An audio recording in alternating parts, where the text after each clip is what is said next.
Bonjour à tous et bienvenue de nouveau. Nous sommes rejoints aujourd'hui par Sayed Marandi, professeur à l'Université de Téhéran et ancien conseiller de l'équipe iranienne de négociation nucléaire. Donc, bienvenue à nouveau. Merci beaucoup, Glenn. C'est toujours un plaisir et toujours un honneur.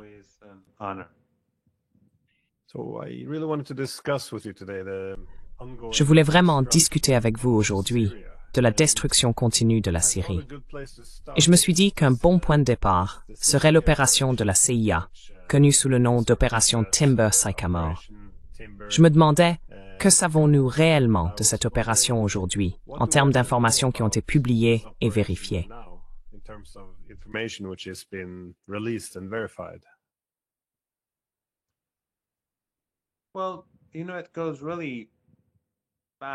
En fait, cela remonte un peu plus loin, si vous le permettez, à l'époque où les États-Unis, sous Jimmy Carter et son conseiller à la sécurité nationale Brzezinski, ont accepté un plan visant à encourager l'Union soviétique à envahir l'Afghanistan.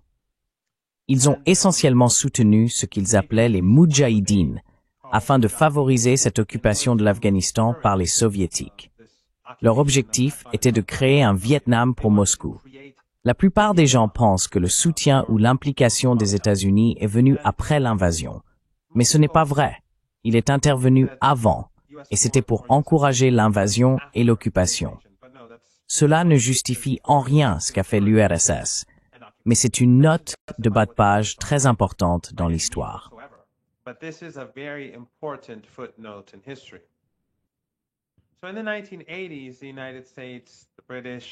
Ainsi, dans les années 1980, les États-Unis, les Britanniques, l'Occident en général, ainsi que leurs alliés et mandataires régionaux, étaient profondément impliqués en Afghanistan, soutenant des groupes extrémistes.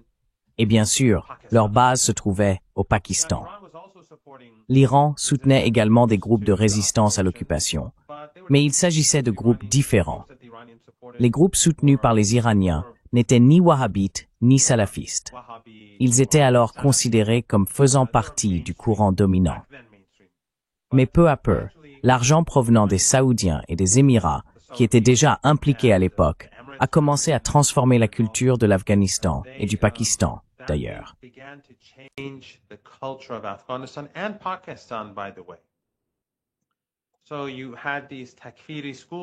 Ainsi, ces manuels scolaires Takfiri ont même été introduits en Afghanistan, dans les madrasas et les zones frontalières, ainsi que dans les régions accueillant des réfugiés le long de la frontière pakistanaise. En fait, le premier manuel scolaire de ce type, de nature Takfiri, a été publié aux États-Unis, à l'université du Nebraska à Omaha. Donc, une université américaine a fait cela avant même que les Saoudiens ne soient impliqués. Et ces livres apprenaient aux élèves à détester les Russes. Pas seulement l'occupation, mais de manière générale. Cela allait plus loin que la simple opposition à l'occupation. Cela devenait une haine idéologique envers les autres. Vous savez, l'idéologie Takfiri a commencé à se développer.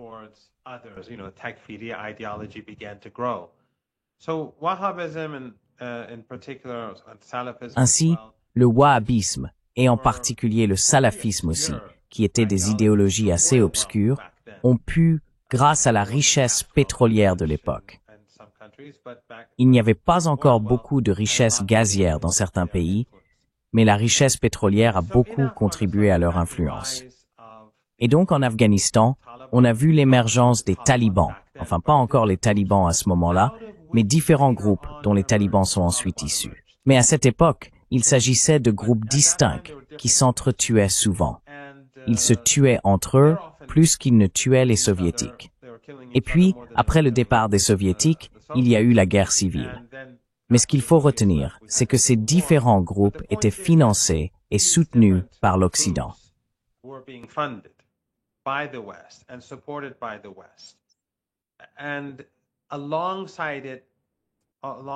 Et à leur côté sont venus des combattants étrangers, dont Al-Qaïda, avec Oussama Ben Laden à sa tête.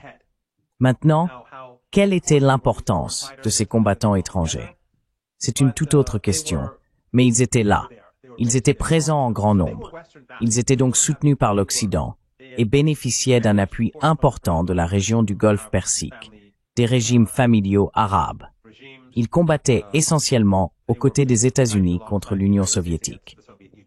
Un autre point important à noter, c'est que cette sale guerre en Afghanistan n'a pas seulement changé l'Afghanistan, elle a aussi changé le Pakistan. Le Pakistan, qui était comme l'Afghanistan à l'époque, c'était normal. Les gens étaient religieux. C'était un pays conservateur.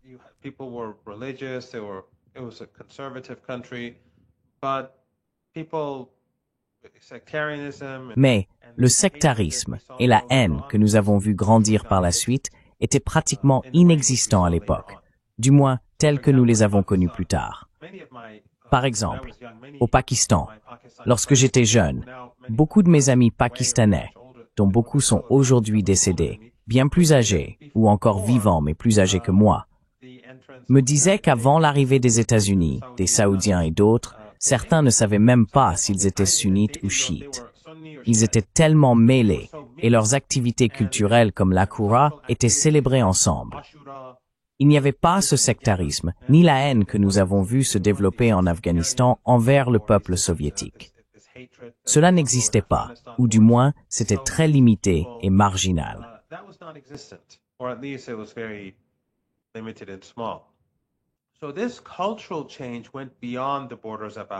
Ce changement culturel a donc dépassé les frontières de l'Afghanistan. Plus tard, un nouveau groupe est apparu avec le soutien des agences de renseignement occidentales, appelées les talibans, et ils ont envahi l'Afghanistan. Ils ont massacré de nombreuses personnes. Je dois préciser que les talibans d'aujourd'hui sont différents de ceux de l'époque. Il y a encore beaucoup de problèmes. Ils empêchent les filles d'aller à l'école. Dans certains groupes, même dans le sud-est de l'Iran, il existe une forte résistance dans ces communautés à envoyer les filles à l'école. Selon la loi iranienne, les filles doivent aller à l'école, mais il y a beaucoup de résistance, surtout en ce qui concerne le lycée. Ils sont donc influencés par les événements en Afghanistan et les changements qui s'y sont produits au cours des dernières décennies.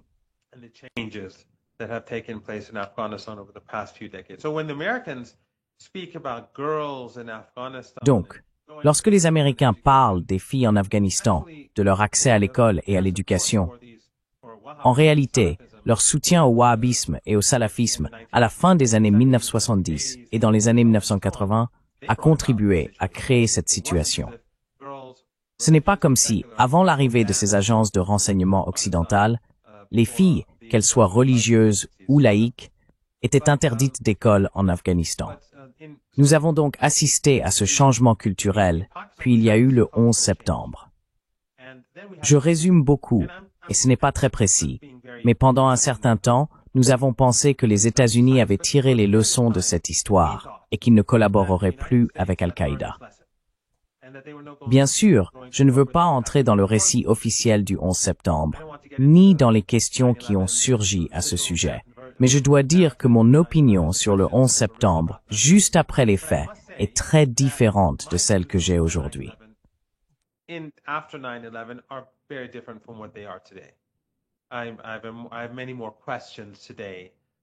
J'ai aujourd'hui bien plus de questions qu'à l'époque. À ce moment-là, je dirais que le consensus, du moins dans notre région du monde, était qu'Al-Qaïda, soutenu par les talibans, avait perpétré cette attaque horrible contre les États-Unis, visant des innocents. Et nous pensions alors que les Américains avaient tiré les leçons de cet événement. Maintenant, certains de vos téléspectateurs, je suis sûr qu'il existe des opinions divergentes sur le 11 septembre. Je ne veux pas m'aventurer sur ce terrain, mais avançons dans le temps. Nous avons eu ce qu'on a appelé le printemps arabe, ou ce que certains nomment l'éveil. À cette époque, la menace résultant des troubles dans le monde arabe semblait se diriger vers les régimes autoritaires pro-occidentaux.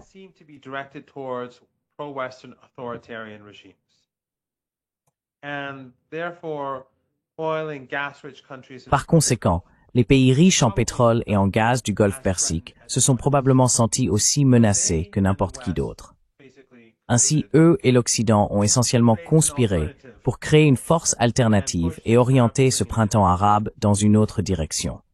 Et cela a en fait commencé non pas en Syrie, mais en Libye.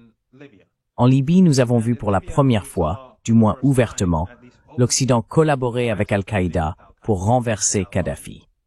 Ainsi, parmi tous ces pays qui avaient des régimes autoritaires, des dictatures familiales ou un dictateur, le premier à tomber fut la Libye, qui avait en réalité le meilleur niveau de vie de toute l'Afrique, dont le dirigeant, quoi qu'on pense de lui, était très critique envers l'Occident. Et aujourd'hui, la Libye est un pays détruit, qui vend son pétrole, mais on ne sait pas où va la richesse pétrolière.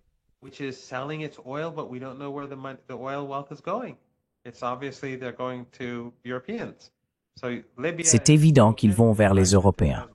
Donc la Libye est brisée, elle est fragmentée à l'heure où nous parlons. Mais le pétrole est exporté. C'est un pétrole de très bonne qualité. La qualité du pétrole libyen est bien supérieure à celle du pétrole provenant de la région du Golfe Persique. Mais quoi qu'il en soit, la Libye a été détruite. Et comme nous nous en souvenons, Hillary Clinton a dit « Nous sommes venus, nous avons vu, il est mort ». Après la diffusion des images de lui en train d'être sodomisé et assassiné d'une manière aussi répugnante que brutale. Et bien sûr, elle a ri. Mais ensuite, Al-Qaïda en Libye coopérait avec l'Occident, et certains des combattants venaient d'Europe. Si vous vous souvenez, je ne suis pas sûr, mais l'attentat de Manchester a peut-être eu lieu en 2000. Je ne me souviens plus de l'année.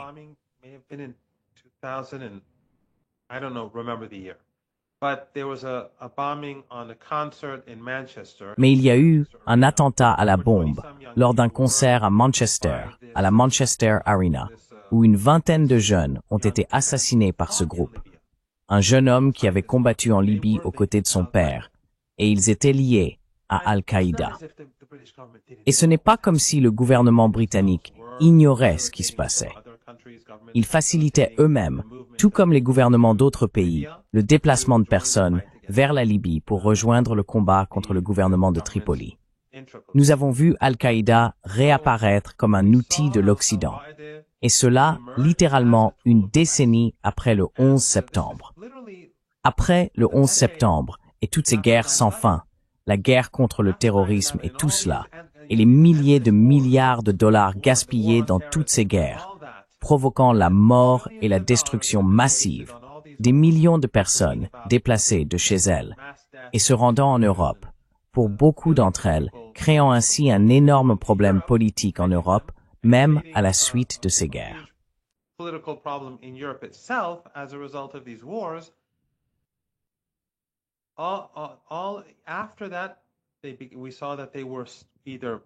Après cela, nous avons constaté qu'ils collaboraient à nouveau avec Al-Qaïda, ou qu'ils avaient toujours travaillé avec Al-Qaïda, mais de manière plus discrète, ce que je pense être vrai. Et il y a des raisons à cela, notamment dans le voisinage de l'Iran.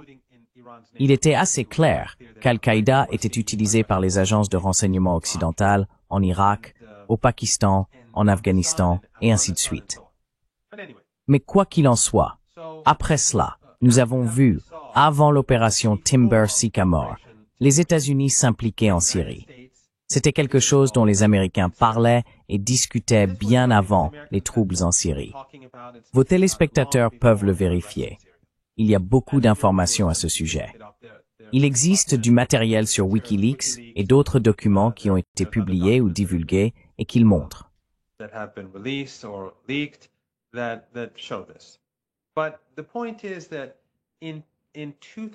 Mais le fait est qu'en 2011 déjà, il y avait de fortes indications que les États-Unis collaboraient avec Al-Qaïda en Syrie.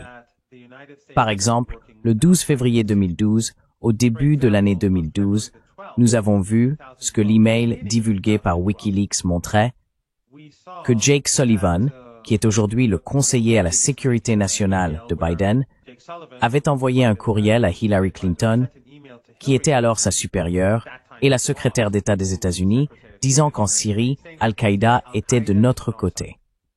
Cela se passe donc avant l'opération Timber Sycamore, qui, si je ne me trompe pas, a lieu plus tard en 2012.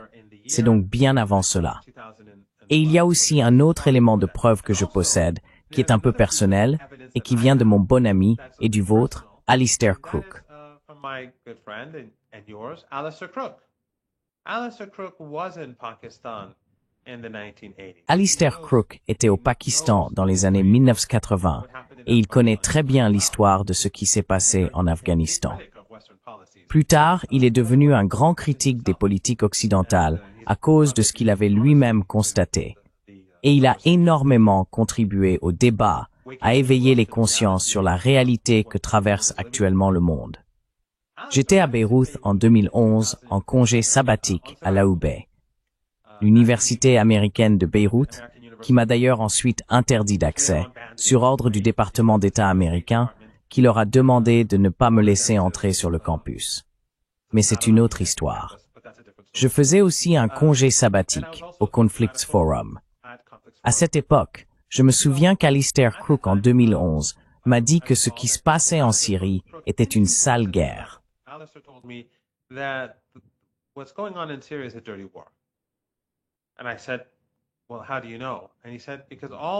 Et j'ai dit, eh bien, comment le sais-tu? Et il a répondu, parce que toutes les personnes que je connaissais en Afghanistan sont maintenant à Istanbul. C'est ce qu'il m'a dit à l'époque, même avant, car la situation en Syrie n'était pas encore vraiment mauvaise. Elle n'est devenue vraiment catastrophique qu'en 2013, lorsque des dizaines de milliers de combattants étrangers sont entrés dans le pays par la Turquie. Principalement, certains par la Jordanie, mais en grande majorité par la Turquie, beaucoup venant d'Europe. Et les agences de renseignement occidentales étaient profondément impliquées. Car je connais un exemple. Un ami à moi, l'un de ses, je ne veux pas être trop précis, mais un de ses proches parents était en train d'être recruté par les extrémistes à Londres, dans l'un de ces centres financés par l'Arabie Saoudite, le Qatar et ces pays-là.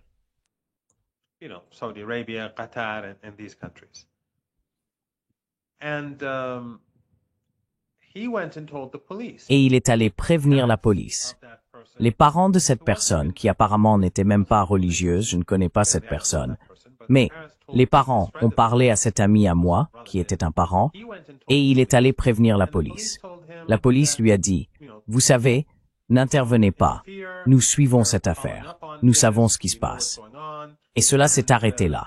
Et cette personne a finalement fini en Syrie. Et il y a de très, très nombreux exemples de ce genre. Donc, les agences de renseignement occidentales collaboraient avec ces agences de renseignement arabes qui sont dans le camp occidental pour faire venir des dizaines de milliers de combattants étrangers. Je ne peux donc pas dire exactement comment l'opération Timber Sycamore s'inscrit dans tout cela, mais je pense qu'elle faisait partie de cette évolution visant à constituer cette coalition extrémiste en Syrie.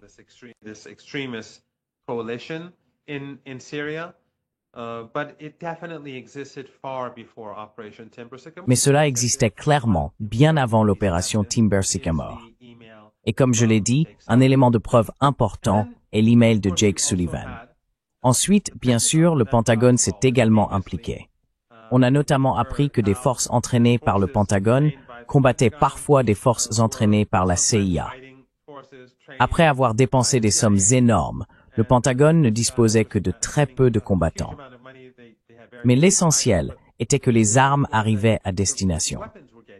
Ce que faisaient essentiellement les Américains et les Européens avec ces dictatures du Golfe Persique. Et malheureusement, le gouvernement d'Erdogan, qui dirigeait la coordination pour détruire la Syrie, c'est que les gouvernements occidentaux finançaient souvent la soi-disant armée syrienne libre, qui n'était en réalité pas une armée.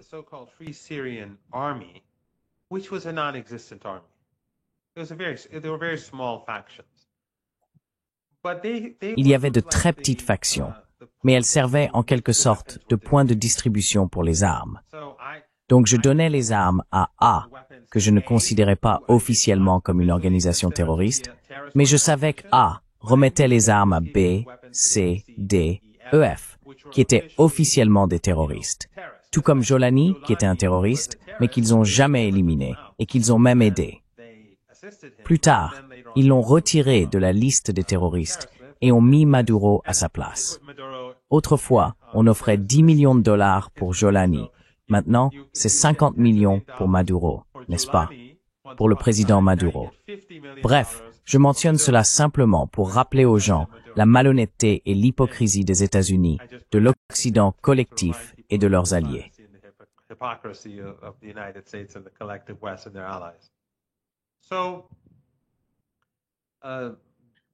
Donc, ces groupes étaient financés par la CIA, par les agences de renseignement occidentales, bien sûr par la Turquie, par l'Arabie saoudite, par le Qatar et d'autres pays du Golfe Persique, permettaient à des citoyens privés de les financer et de coopérer avec eux.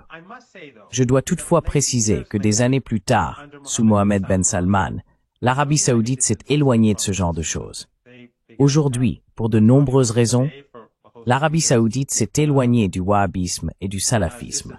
En réalité, ceux qui les soutiennent aujourd'hui se trouvent davantage à Doha et à Ankara qu'ailleurs. Par le passé, idéologiquement parlant, c'était l'Arabie saoudite dans les années 1980 et 1990.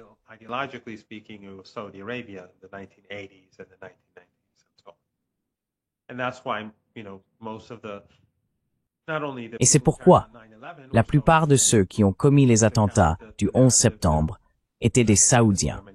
En gardant à l'esprit que le récit du 11 septembre soulève de nombreuses questions sur ce qui s'est réellement passé, mais aussi beaucoup des kamikazes en Irak qui massacraient des gens, faisaient exploser des bombes dans les rues littéralement chaque jour, et Jolani était l'un de leurs chefs, coordonnant ces attaques à l'époque. Beaucoup d'entre eux étaient saoudiens. Mais dans tous les cas, cette coalition et ces différents groupes en Syrie prenaient de l'ampleur et ils étaient fortement financés. En 2013, il y avait des dizaines de milliers de combattants étrangers. Il y a aussi eu un document très intéressant qui est sorti.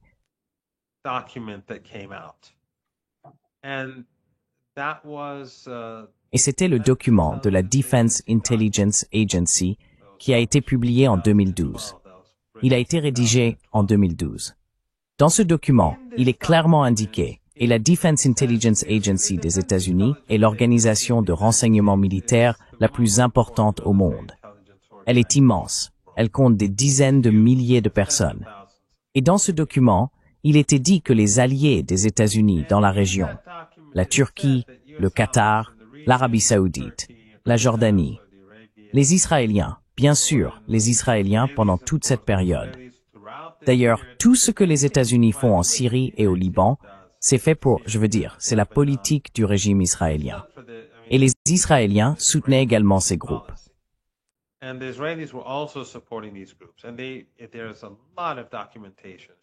Il existe de nombreux documents montrant que des think tanks et des dirigeants israéliens, ainsi que d'anciens dirigeants, disaient « Nous préférons Daesh au régime syrien ». Et ils soutenaient ces groupes à proximité du Golan syrien occupé. Ils les soignaient dans leurs hôpitaux, leur fournissaient des fonds, des armes, un appui d'artillerie, un soutien par hélicoptère, un appui aérien dans la lutte contre l'armée arabe syrienne. Mais ce document, il s'agit du document de la Defense Intelligence Agency, qui est disponible en ligne, indiquait essentiellement que les alliés des États-Unis dans la région voulaient créer afin d'isoler la Syrie, une entité salafiste entre la Syrie et l'Irak. Ainsi, ils voulaient au nord, il y avait la Turquie, au sud, la Jordanie.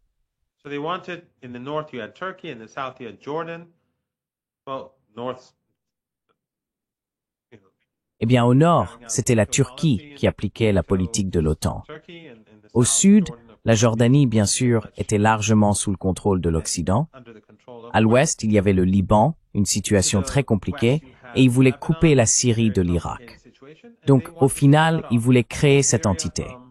Et qui était cette entité salafiste? C'était Daesh. Or, Daesh, c'était Al-Qaïda, mais ils se sont séparés. C'était un seul groupe. Il y avait l'État islamique d'Irak, qui a créé le Front al-Nosra en Syrie, qui aujourd'hui est le HTS. Il a changé de nom à plusieurs reprises.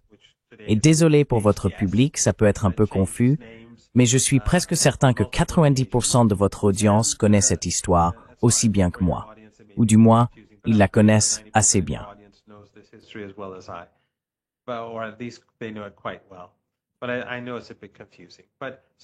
Mais je sais que c'est un peu confus. Donc, je dis simplement qu'ISIS et Al-Qaïda ne faisaient qu'un puis ils se sont séparés à cause de divergences. Il y avait l'État islamique d'Irak qui a créé le Front al-Nosra en Syrie. Lorsque le Front al-Nosra a été formé en Syrie, l'État islamique d'Irak a décidé de se renommer en ISIS.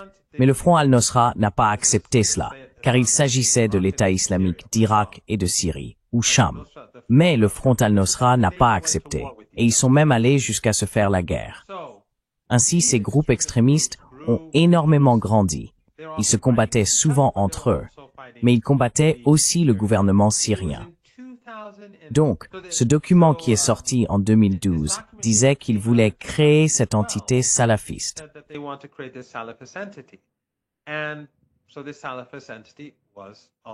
Ainsi, cette entité salafiste est finalement devenue l'État islamique. C'est là que se trouvait le centre de pouvoir de l'État islamique. Et le chef de la Defense Intelligence Agency américaine à l'époque, plus tard sur Al Jazeera, a déclaré que c'était la politique américaine de soutenir cela. Donc, la montée de l'État islamique, et bien sûr d'Al-Qaïda, dont les racines sont dans Al-Qaïda, a été soutenue par les États-Unis. Cela confirme l'email de Jake Sullivan. Et cela confirme ce qu'Alice Sircook m'a dit à la fin de 2011. Et bien sûr, les services de renseignement iraniens disaient la même chose. Mais à l'époque, les médias occidentaux affirmaient qu'il s'agissait de théories du complot visant à soutenir une dictature meurtrière occupée à tuer son propre peuple. Ils ne parlaient pas des personnes que leurs groupes extrémistes tuaient.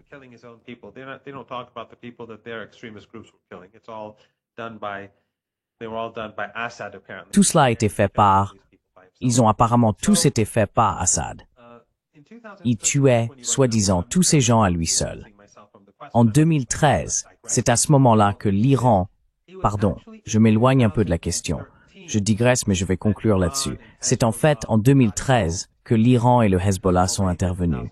Car déjà, des dizaines de milliers de combattants étrangers étaient entrés dans le pays avec le soutien des agences de renseignement occidentales.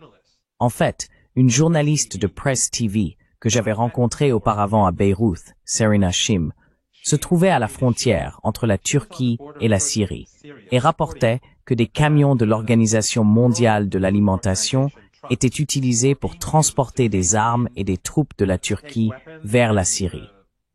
Et ensuite, les services de renseignement turcs ont déclaré qu'elle était une espionne.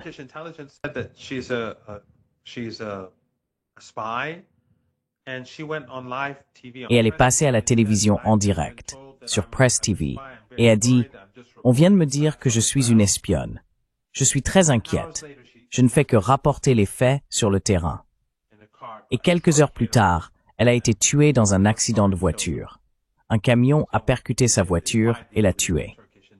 Il est donc largement admis que les services de renseignement turcs, à l'époque, l'actuel ministre des Affaires étrangères dirigeait cette agence, l'ont assassinée.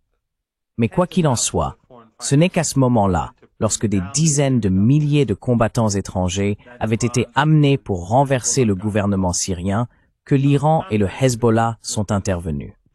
Ainsi, contrairement aux récits que beaucoup ont construits sur la base de la propagande qatari, saoudienne ou des médias et think tanks occidentaux, ils n'étaient pas impliqués.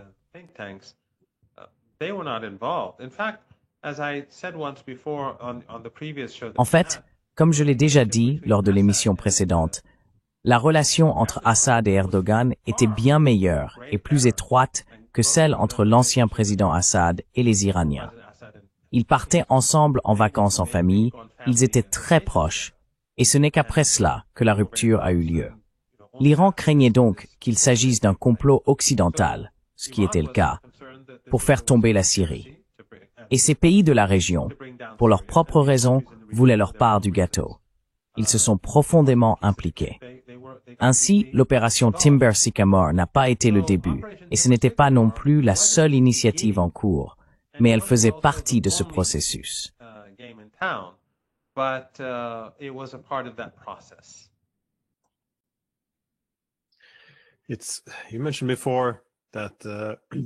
Vous avez mentionné plus tôt que cette coopération entre les agences de renseignement américaines et ces djihadistes ou fondamentalistes islamiques est souvent rejetée comme une théorie du complot. Mais ce qui est fascinant, comme vous l'avez souligné, c'est que tout a commencé avec Brzezinski en 1969. Il a lui-même donné une interview où il confirme qu'ils ont commencé à apporter leur soutien en juillet 1969, soit 6 mois avant l'arrivée des Russes, dans l'intention d'augmenter la probabilité d'une intervention ou d'une invasion russe, voire de la provoquer. Par la suite, il a également précisé, je me souviens de l'interview, qu'une fois les Russes entrés, il est entré triomphalement dans le bureau du président Carter et a déclaré « Eh bien, maintenant, nous pouvons donner aux Russes leur Vietnam. »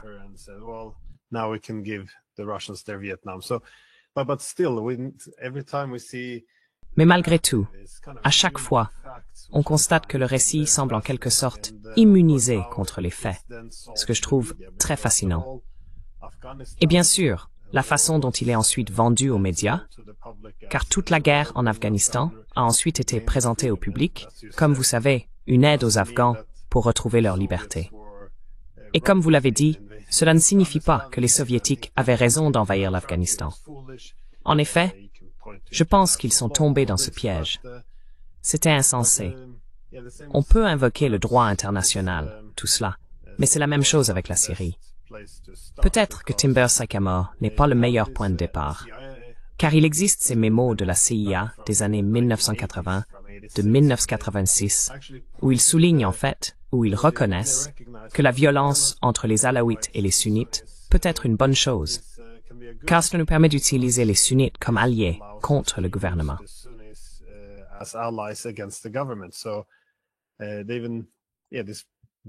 Cette stratégie de diviser pour mieux régner n'est pas très originale, mais elle fonctionne. Et il y a aussi ces câbles divulgués dont vous avez parlé, provenant de WikiLeaks. J'en ai d'ailleurs apporté un ici. Il s'agit d'un câble divulgué de l'ambassade américaine en Syrie, datant de 2006. Il recommandait, et je cite, de jouer sur les craintes sunnites concernant l'influence iranienne. Et il reconnaît ensuite que la peur de l'Iran est, je cite, souvent exagérée. Cependant, il poursuit en disant que les États-Unis devraient, je cite, rendre public et attirer l'attention régionale sur la question. L'objectif est alors de soutenir un soulèvement, mais aussi, en même temps, de créer une crainte au sein du gouvernement syrien qu'un coup d'État puisse survenir. Car cela, et je cite à nouveau, augmenterait la possibilité d'une réaction excessive et autodestructrice.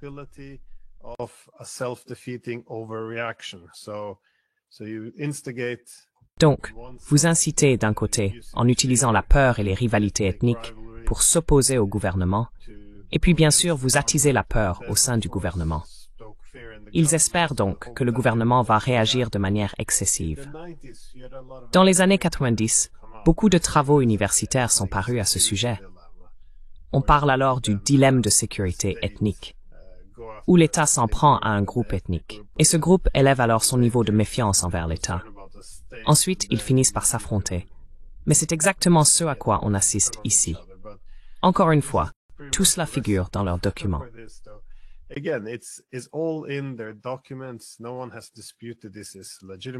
Personne n'a contesté que cela soit légitime, que ce soit réel.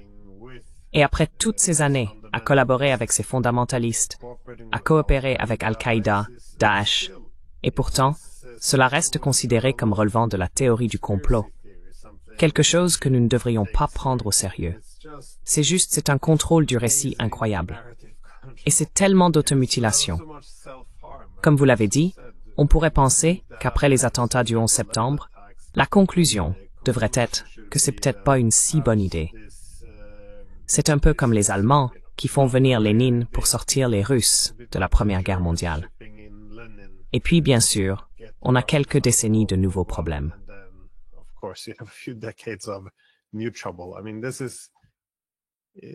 Je veux dire, c'est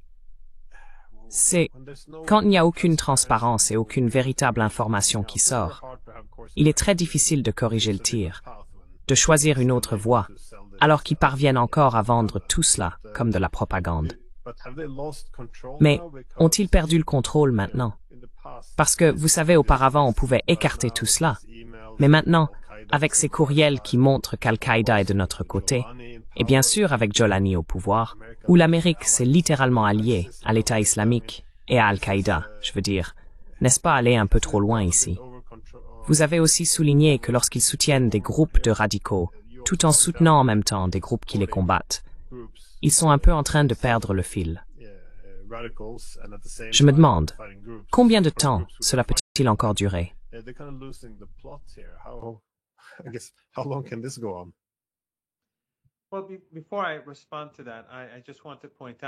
Avant de répondre à cela, je tiens simplement à souligner que c'est également ce qu'ils font ailleurs. En Yougoslavie, l'objectif était de faire tomber l'État. Ils ont utilisé la même stratégie. La balkanisation était l'intention dès le départ. Permettez-moi de vous donner une précision. Comme je l'ai déjà dit, je ne fais pas partie du gouvernement. Je ne l'ai jamais été. Mais j'ai une expérience très intéressante qui pourrait vous intéresser, vous et vos téléspectateurs. Il y a eu une conférence sur la Palestine, en Iran. Elle a coïncidé avec les pourparlers de paix de Madrid sur Israël-Palestine et la guerre en Irak. Cette conférence sur la Palestine a réuni un certain nombre de personnalités de haut rang du monde entier, y compris le président du Parlement de Bosnie, qui faisait alors partie de la Yougoslavie.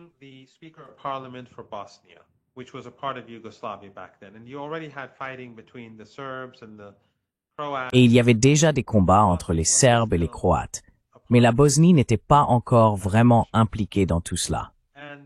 Le président du Parlement et d'autres personnes sont allés voir le dirigeant, l'Ayatollah Khamenei, à la fin de la conférence. Ils m'ont emmené, ainsi qu'un certain nombre d'autres personnes, en tant qu'interprète.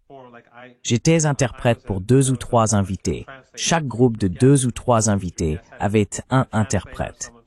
Donc, j'étais interprète pour quelques personnes, mais je n'étais pas l'interprète du président du Parlement bosniaque. Mais ce qui s'est passé, c'est qu'après cette rencontre entre le dirigeant et ces différentes personnes venues de différents pays, ils étaient tous ensemble, venant de pays africains, asiatiques, européens. À la fin de la réunion, le président du Parlement bosniaque m'a demandé d'avancer et de traduire pour lui.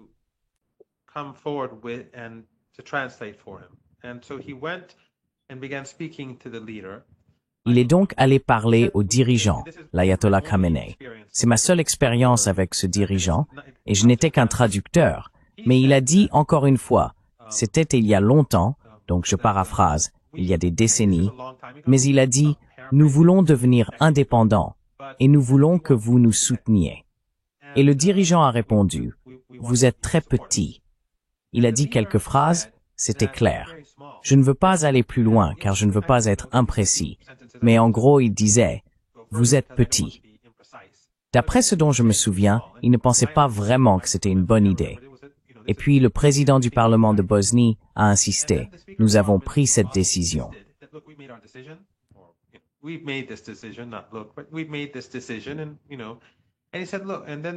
Et vous savez, il a dit, regardez, puis le dirigeant a dit, et encore une fois, je paraphrase très librement parce que je ne me souviens pas exactement.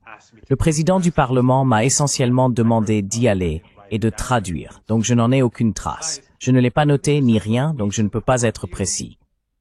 Mais le dirigeant a dit, écoutez, nous vous soutenons, vous et le peuple de Bosnie. Mais il a aussi répété que vous êtes une petite communauté. Donc, mon interprétation personnelle, c'est qu'il ne pensait pas que c'était une bonne idée. Et quand cela s'est produit, et que nous avons vu comment les Bosniaques étaient massacrés, l'Iran est venu en aide à la Bosnie. L'Iran a été le seul pays à aider la Bosnie. La Bosnie n'était pas perse. Ils n'étaient pas chiites. Aucun autre pays, à part l'Iran, ne les a aidés. Maintenant, comment l'aide iranienne est arrivée? C'est une autre histoire, encore une discussion complètement différente.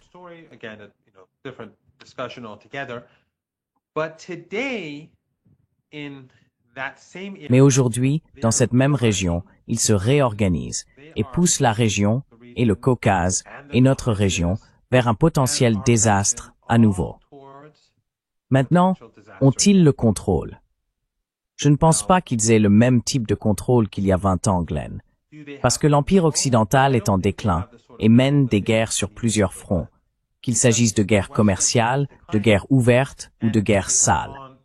Vous savez, même en Amérique latine, partout, ils mènent des confrontations à un moment où ils ont de sérieux problèmes chez eux, aussi bien dans votre partie du monde qu'en Amérique du Nord. Et quand on a ces problèmes, le contrôle devient beaucoup plus difficile.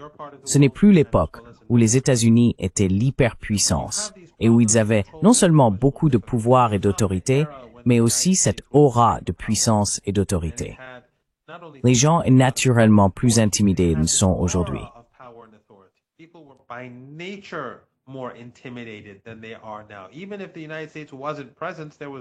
Même si les États-Unis n'étaient pas présents, il y avait toujours la crainte de leur présence.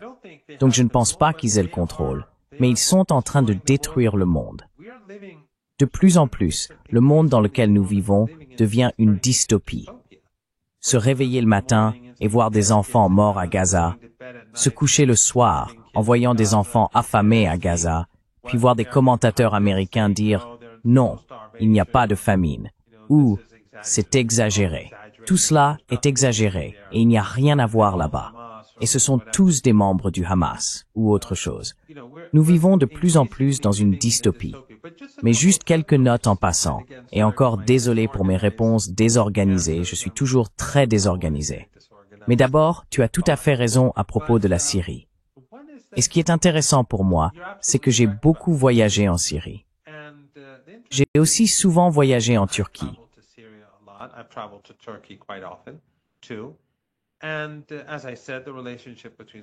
Et comme je l'ai dit, la relation entre la Syrie et la Turquie a toujours été plus étroite que celle entre la Syrie et l'Iran. Ils entretenaient des relations économiques très proches. Ils avaient des relations politiques très étroites.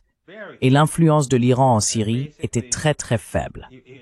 En fait, la Syrie avait même des relations problématiques avec l'Iran à propos du Liban. La Syrie ne soutenait pas le Hezbollah alors que l'Iran le faisait. Mais progressivement, la relation s'est améliorée. Et comme je l'ai dit, la présence de l'Iran en Syrie n'est arrivée qu'après 2013. Je parle ici d'une présence sur le terrain. Donc pour l'Iran, il n'était pas important de savoir qui dirigeait la Syrie, que ce soit un alawite, un chrétien, un druze, un kurde ou un sunnite. Cela n'avait aucune importance pour l'Iran.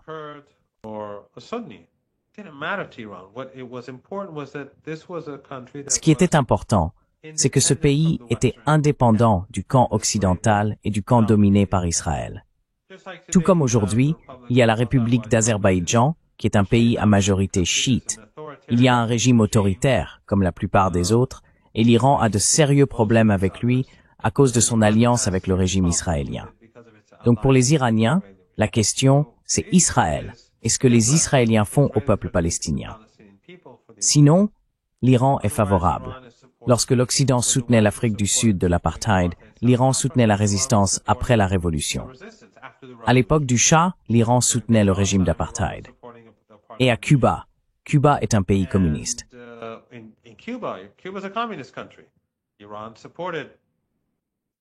L'Iran a soutenu les Cubains en raison, vous savez, de l'opposition à la domination américaine.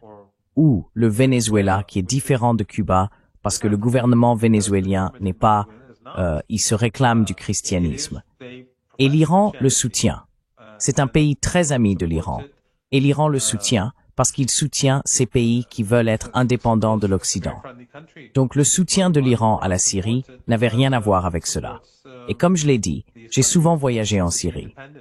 La plupart des élites en Syrie ont toujours été sunnites, des hommes d'affaires, des figures majeures.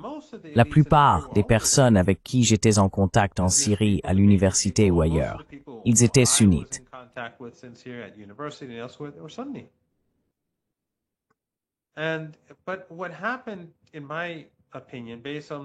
Mais ce qui s'est passé, à mon avis, d'après mes conversations avec mes amis turcs, beaucoup d'entre eux au sein de l'AKP, dont beaucoup que je connais depuis de nombreuses années, bien avant la Syrie, car l'AKP et ses membres étaient très proches de l'Iran lors de l'ascension du mouvement, et même avant M. Erdogan. C'est qu'en Turquie, le basculement a eu lieu en Syrie, et M. Erdogan a vu cela comme une opportunité à la fois de se rapprocher des États-Unis en menant l'opération Timber Sycamore mais aussi pour d'autres raisons, car comme je l'ai dit, cela a commencé avant et c'était bien plus large que cela.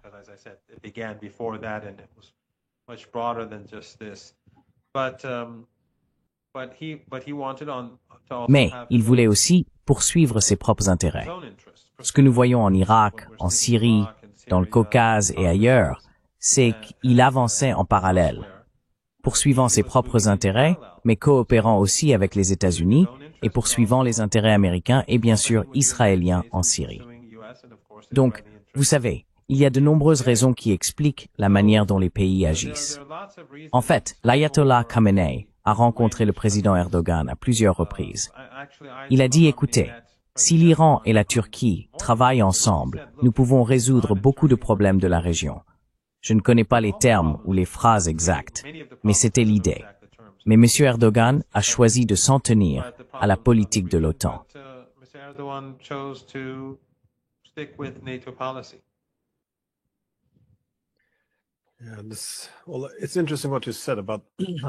C'est intéressant ce que vous avez dit à propos d'une hégémonie ou d'un empire en déclin.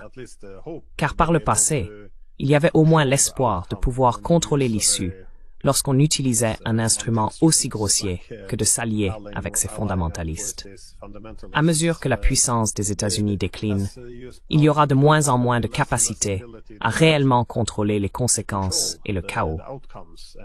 Donc, toute cette stratégie de l'incendiaire, qui se fait passer pour un pompier, il sera très difficile d'endosser le rôle du pompier après avoir créé ce chaos et de s'assurer que ça serve réellement leurs intérêts. J'avais juste une dernière question, cependant, concernant la Syrie. Quelle est la prochaine étape dans la destruction de la Syrie, ou dans les efforts pour y parvenir?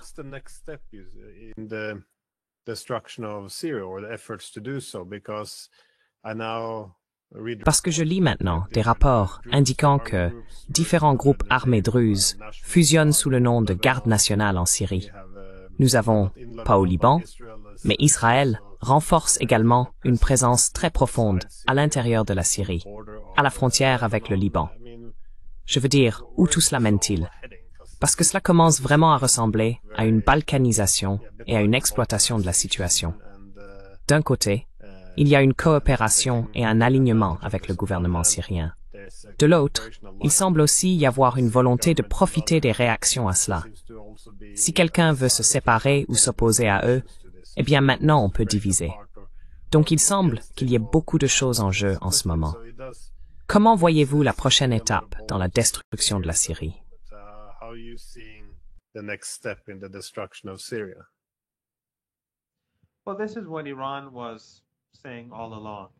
Eh bien, c'est ce que l'Iran disait depuis le début. Si l'on revient au discours de Saïd Hassan Nasrallah, il avait prédit cela. Et l'objectif a toujours été de balkaniser la Syrie. C'est de cela qu'il s'agissait dans cette sale guerre. Et cela n'est évidemment pas en contradiction avec les politiques de la Turquie sous Erdogan, car ils voulaient leur propre sphère d'influence. Israël aussi. Il y a une guerre d'influence en cours, mais les deux voulaient une part du gâteau. Et tous deux ont reconnu le droit de l'autre à une part de ce gâteau. On le voit dans le fait que le régime d'Erdogan essaie de pousser Jolani vers une sorte d'accord avec le régime israélien. Des rencontres, selon les Turcs, dans différentes parties du monde.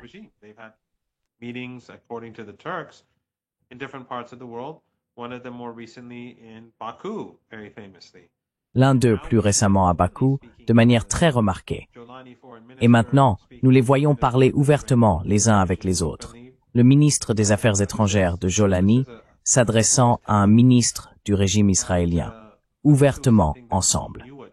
Cela a toujours été un tabou. Mais c'était quelque chose que nous savions inévitable, car c'est la nature de ces groupes. Rappelez-vous, comme le Qatar et l'Arabie saoudite, ils ne financeront jamais quelque chose qui va à l'encontre des intérêts américains. Et même Al Jazeera, bien qu'il y ait de bonnes personnes à l'intérieur, en tant qu'institution, elle n'ira jamais à l'encontre de la politique américaine. Le sectarisme que nous avons vu dans cette région a été financé par ces dictatures arabes du Golfe Persique, en grande partie en réponse au printemps arabe, parce que les populations voulaient du changement. because people wanted change and they wanted to distract attention away from Alors, ils ont voulu détourner l'attention d'eux-mêmes et ils ont commencé à attiser le sectarisme et la haine religieuse. Et ils ont été très efficaces. Exactement comme en Europe, Glenn. Exactement comme en Yougoslavie. Des gens qui vivaient ensemble depuis des siècles se sont soudainement retrouvés les uns contre les autres. On voit la même chose en Afrique. On le voit partout en Asie. C'est une réalité. On peut monter les gens les uns contre les autres. Or, ces politiques ne se terminent généralement pas bien. Je veux dire, la crise migratoire aux États-Unis, l'une des raisons pour lesquelles Trump est arrivé au pouvoir, beaucoup de cela est dû à la politique américaine en Amérique latine. Pas seulement aux sanctions contre le Venezuela ou Cuba, mais à la politique américaine des années 1980 dans toute l'Amérique latine, et pas seulement au soutien des dictatures avec des politiques économiques.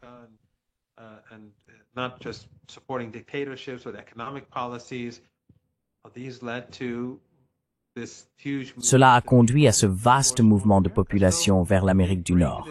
Donc ils provoquent cela eux-mêmes, mais en même temps, ils poursuivent ces politiques à l'heure actuelle. Ainsi, si vous voulez démanteler la Syrie, le régime syrien est dans le camp américain, tout comme Al-Qaïda et Daesh ont toujours été dans le camp américain.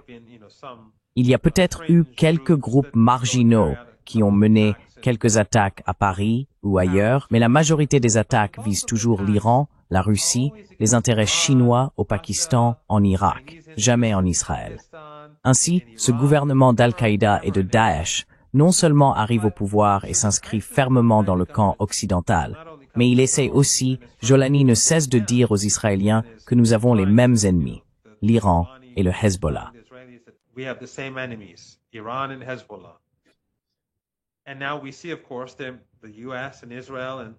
Et maintenant, nous voyons bien sûr les États-Unis, Israël, Jolani et le gouvernement imposé par les États-Unis au Liban, tous travaillant ensemble pour tenter de détruire le Hezbollah et la résistance, ce qui n'aboutira pas.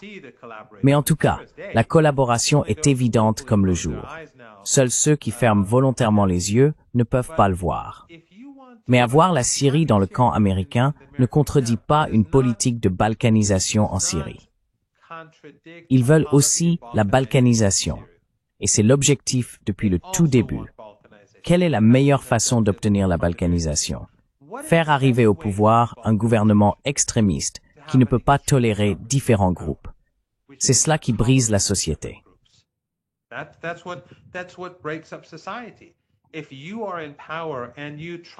Si vous êtes au pouvoir et que vous essayez de rassembler toutes les différentes religions, confessions, groupes ethniques, races et sectes, c'est cela qui maintient la cohésion de la société. Mais lorsque vous êtes un extrémiste, vous marginalisez automatiquement tous ces groupes différents. Donc l'objectif depuis le tout début, puisqu'il parlait de balkanisation, a toujours été la politique du régime israélien. Et la politique américaine dans la région ne contredit jamais la politique israélienne. Jamais. Les politiques européennes ne contredisent jamais celles d'Israël. Je pense qu'après 2 ans de génocide et d'holocauste à Gaza, c'est clair comme de l'eau de roche. C'est clair comme de l'eau de roche. Par le passé, les gens disaient non, ce n'est pas vrai. Maintenant, c'est évident. S'ils massacrent tous les Palestiniens à Gaza, les gouvernements occidentaux continueront à les soutenir jusqu'au bout.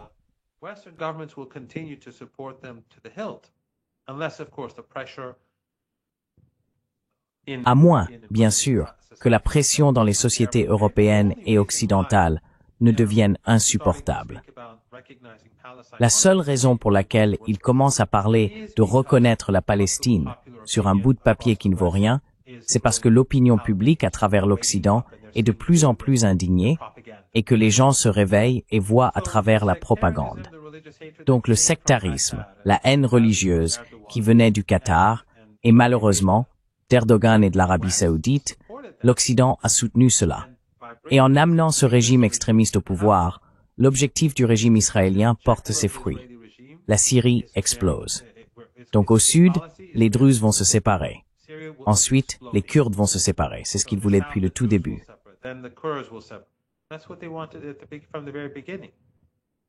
They wanted Syria to be broken up. This is how Ils voulaient que la Syrie soit morcelée. C'est ainsi que le régime israélien peut régner en maître. Car lorsque vous avez tous ces petits pays, toujours en guerre les uns contre les autres, brisés, fragmentés, faibles, pauvres, appauvris, dangereux, alors vous pouvez avoir le grand Israël. Quelque chose que Netanyahou, pour la première fois à ma connaissance, a déclaré ouvertement. Et nous savons ce qu'est le grand Israël. Il s'étend jusqu'en Arabie Saoudite, va jusqu'en Turquie, pénètre en Égypte. Cela a donc toujours été la politique du régime israélien et par conséquent la politique des États-Unis.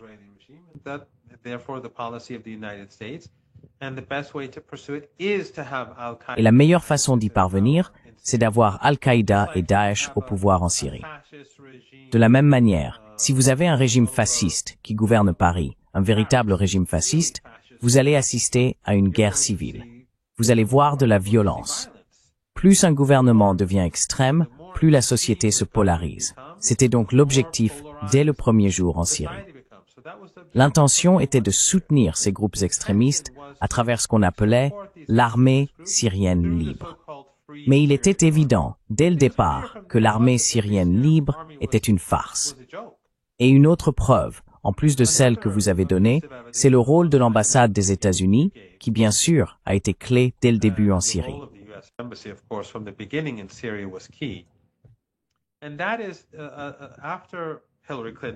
Et cela s'est produit après que Hillary Clinton a quitté ses fonctions. Kerry est devenu secrétaire d'État. Et Kerry a rencontré un groupe de soi-disant opposants syriens à l'ONU, et l'enregistrement audio de cette rencontre a fuité. Dans cet enregistrement, Kerry dit « Nous avons laissé l'État islamique avancer sur Damas afin de faire pression sur Assad ». D'ailleurs, Obama a dit la même chose à propos de l'État islamique en Syrie et en Irak. Lorsque l'État islamique avançait sur Bagdad et que le gouvernement irakien voulait le soutien des États-Unis, les États-Unis se sont abstenus. Le gouvernement kurde à Erbil aussi. Ils se sont abstenus parce qu'ils voulaient faire pression et obtenir des concessions, comme en Syrie.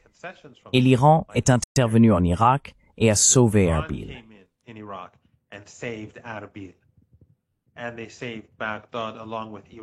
Et ils ont sauvé Bagdad avec la résistance irakienne lorsque l'ayatollah Sistani a lancé une fatwa.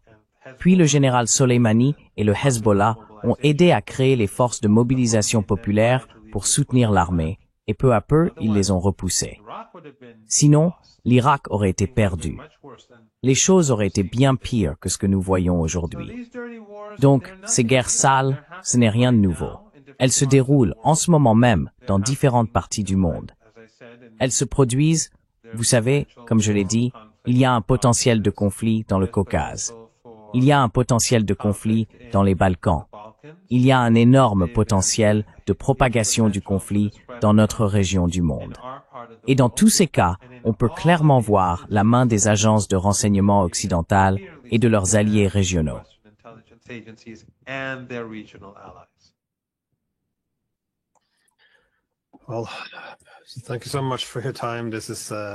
Eh bien, merci beaucoup pour votre temps. J'ai le sentiment que la capacité à tirer des leçons des erreurs passées est limitée. Il semble en effet que s'entêter soit la voie choisie. C'est tout de même incroyablement imprudent. Mais j'imagine qu'une source possible d'optimisme, c'est que lorsque la puissance des États-Unis dans la région continuera de décliner relativement, peut-être que leur optimisme quant à leur capacité à contrôler ces forces diminuera également, et que cela conduira, espérons-le, à une politique plus responsable envers la région. Merci encore pour votre temps.